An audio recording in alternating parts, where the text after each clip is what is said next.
lazima tupunguze gharama ya chakula katika taifa letu. Wananchi wengi wanalala njaa, wanahangaika kulisha familia zao. Kuna njia ingine, lazima tuweke pesa ya serikali katika kilimo.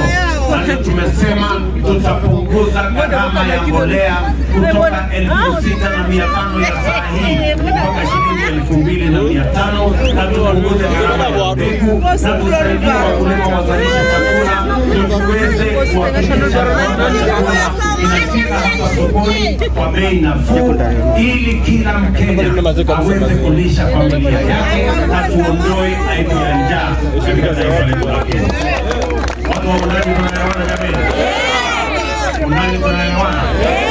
Watu wa Taita Taveta tunaelewana? Na ndio tunasema vile vile mwaka huu tunasema kazi ni kazi. Ni kweli ama si kweli? Tunasema kazi ni nini?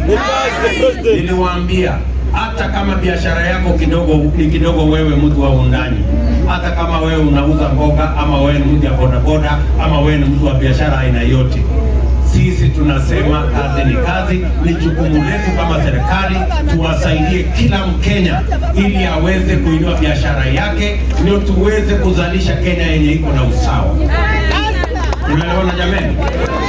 Na ndio tumesema mwaka huu tunaweka pesa ya serikali bilioni 50 kwa biashara ya mtu wa chini.